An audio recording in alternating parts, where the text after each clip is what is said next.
Une famille passe la journée dans un centre d'aventure couvert, sans se douter des dangers cachés. Une seule décision désespérée déclenche une lutte acharnée pour survivre. Voici l'analyse fatale de la mort tragique de Carl O'Keefe. Carl O'Keefe prévoyait un samedi familial au centre d'aventure Kong à Keswick en Angleterre le 22 avril 2023. Le père de 4 enfants, âgé de 49 ans, allait assister à une fête d'anniversaire pour sa nièce, et ils allaient tous profiter de ce moment ensemble. Ce centre d'aventure offrait divers murs d'escalade pour tout niveau, ainsi qu'un espace extérieur avec parcours de cordes et éléments aquatiques. Cet endroit était particulièrement amusant pour les plus jeunes, avec une grotte intérieure et un système de tunnels. C'était une activité sûre et entièrement à l'intérieur, donc les parents pouvaient s'y laisser leurs enfants grimper seuls ou même participer à l'aventure avec eux. L'entrée en bouche de dragon amusait les enfants qui rampaient entre ses dents. Carl a acheté les billets et s'est préparé à s'amuser avec les enfants. Il a guidé le groupe à travers les dents et s'est tiré de l'autre côté. Le tunnel montant, il a rampé à 4 pattes, appelant les enfants à le suivre. Les parois du tunnel étaient en fibre de verre, lisses ou parfois rugueuses. Cela facilitait la prise et l'accès à la zone suivante. La seule lumière à l'intérieur des tunnels provenait de leurs lampes frontales individuelles. Cela lui permettait de voir juste devant lui, mais il n'arrivait pas vraiment à distinguer ce qui se trouvait plus loin. On ne leur avait donné aucune carte ni aucun détail sur le chemin à l'intérieur, donc chaque tournant et chaque changement étaient une surprise. Les enfants avançaient rapidement grâce à leur petite taille et à leurs mouvements agiles. Carl atteint une section horizontale et rampe en avant. Ici, il devait s'allonger à plat ventre et avancer en se tirant avec les bras. Il pensait avoir trop mangé au déjeuner pour faire cela, mais il gardait son humour. Il n'avait aucune idée à quel point les choses allaient en changer radicalement. Carl sentait le tunnel se resserrer autour de lui, sans savoir comment avancer. Des enfants étaient entassés derrière lui et cela allait sûrement bientôt s'ouvrir sur une pièce ou une sortie. Il avança plus prudemment cette fois. Ce n'était pas serré autour de son corps, mais il ne pouvait pas se mettre à genoux, ne pouvait pas se retourner, et pouvait à peine lever la tête pour diriger sa lampe vers l'avant. Carl aperçut soudain la zone au bout du tunnel. Il pouvait voir ce qui ressemblait à un virage ou une ouverture au bout, alors il continua d'avancer. Présent dans une aire de jeu pour enfants, il ne ressentait pas vraiment de peur. C'était simplement inconfortable, et une personne commence naturellement à paniquer face à la contrainte physique. Les enfants derrière lui pouvaient explorer aisément, mais Carl n'en avait pas la possibilité. Il a continué jusqu'au bout, espérant pouvoir tourner pour voir la lumière au bout du tunnel. Mais il n'y avait pas de lumière. C'était une impasse à peine plus grande que le tunnel. Après le stress et la claustrophobie, cette impasse a déclenché une vraie panique. Après réflexion, Carl a choisi de se recroqueviller et d'essayer de se retourner pour repartir. Il n'imaginait pas d'autre méthode. Carl était vraiment intelligent et comprenait la physique impliquée ici. Il espérait débuter son doctorat en astrophysique l'année suivante. Le tunnel avait des virages et des obstacles sur le chemin, donc il devait vraiment ramper en avant pour retrouver la sortie. Ramper dans un tunnel étroit, la roche pressant votre dos et votre poitrine peut provoquer une peur profonde d'être coincé et seul. Bien qu'il soit stressé dans ce passage étroit, il savait être en sécurité. Un terrain de jeu pour enfants.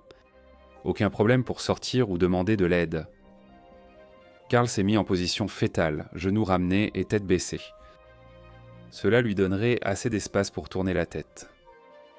Dès que Carl a entamé la manœuvre, il était clair que l'espace était sans doute trop étroit. Il avait de plus en plus chaud et, appuyé contre la paroi en fibre de verre, son inconfort virait à la peur. Il a tenté de compacter son corps et de tourner sa tête dans l'autre sens. Soudain, au cours de ses efforts pénibles, Carl se retrouva dans une position immobile. Il était coincé d'une manière qui ne permettait aucune issue. Il n'y avait nulle part où aller, et il n'avait aucune prise pour bouger ses membres. Il cria aussitôt à l'aide. Carl se sentait mal et voulait qu'un ouvrier le délivre. Les enfants ont vu sa position et Carl leur a demandé d'appeler un ouvrier. Malgré sa panique, il savait que c'était un système de grotte artificielle en intérieur. Quelqu'un pouvait simplement ouvrir une trappe quelque part et le libérer. N'est-ce pas ? Malheureusement, ce n'était tout simplement pas aussi facile. De nombreux systèmes de grottes similaires existent dans le monde. Certaines entreprises se spécialisent dans leur construction, similaires aux toboggans en fibre de verre pour parcs aquatiques ou aires de jeu, mais moulés en forme de tunnel. Des fabricants ont ajouté des sorties de secours sur le parcours pour évacuer chaque section, sauf au centre d'Aventure Kong. Les tunnels étaient eux derrière les murs d'escalade du centre. Ce tunnel en particulier se trouvait en fait dans une impasse du mur, mais il n'y avait aucune indication pour les spéléologues d'un air à l'intérieur jusqu'à ce qu'il soit trop tard. C'est assez facile quand on est enfant, deux gamins pouvaient facilement s'asseoir ensemble au bout et repartir dans l'autre sens, mais pas un homme adulte. Si Carl avait seulement vu le post TripAdvisor de Sharon Wright, il aurait peut-être attendu près de l'entrée que les enfants grimpent ici seuls. 6 ans plus tôt, Robert Osla était entré avec sa belle-fille et avait exploré la même zone du réseau de tunnels. Il était devant sa fille et est arrivé à un passage étroit. Il a ressenti la même montée de panique que Carl et a dit à sa fille de 12 ans qu'il était coincé. Elle s'est aussitôt inquiétée, craignant qu'il ne puisse s'échapper.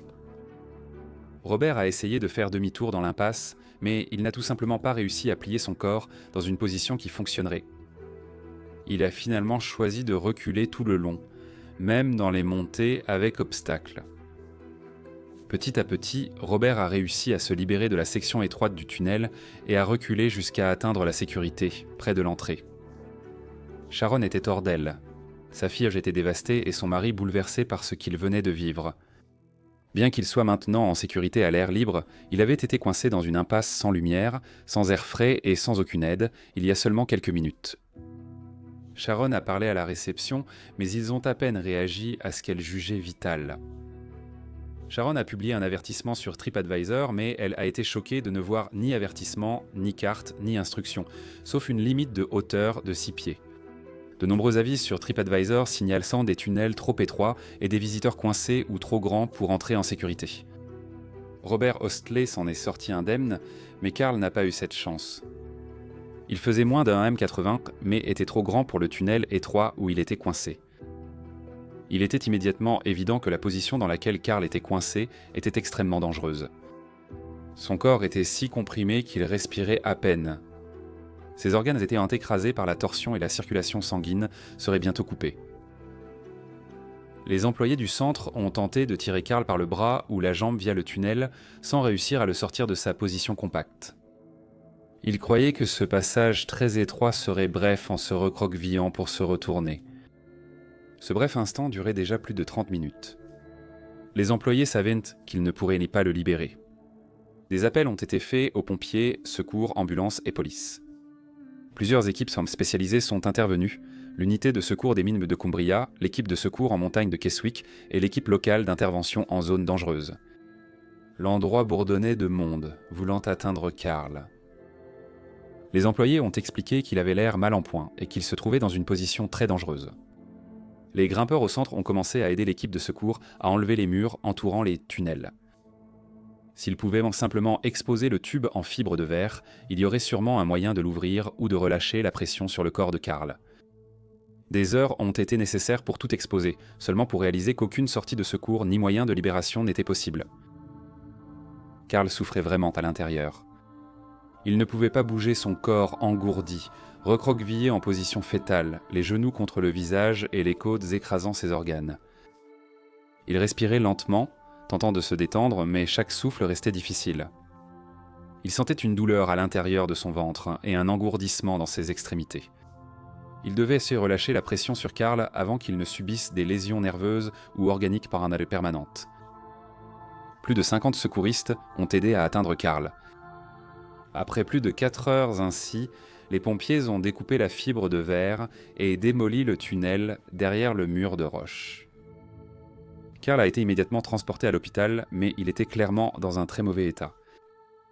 La famille de Carl était certaine qu'une journée dans un centre de jeux pour enfants ne pouvait coûter la vie à personne, mais ils avaient tort et c'était Taran. Carl a passé 8 jours à l'hôpital menant un combat perdu. Son corps avait cessé de fonctionner et il a subi de multiples défaillances d'organes à cause de graves blessures par écrasement subies dans le tunnel. Son corps a été comprimé si fort pendant près de 5 heures que l'apport sanguin aux organes vitaux a cessé, provoquant des lésions et un choc dû aux toxines libérées dans le sang. Le 30 avril, Carl O'Keefe, 49 ans, est décédé de ses blessures. Dans un dénouement tragique, il a perdu la vie parce qu'un centre de jeu n'a donné aucun avertissement concernant l'impasse étroite, même après que plusieurs personnes se soient plaintes d'y être restées coincées, et 7 fois, cela a été fatal.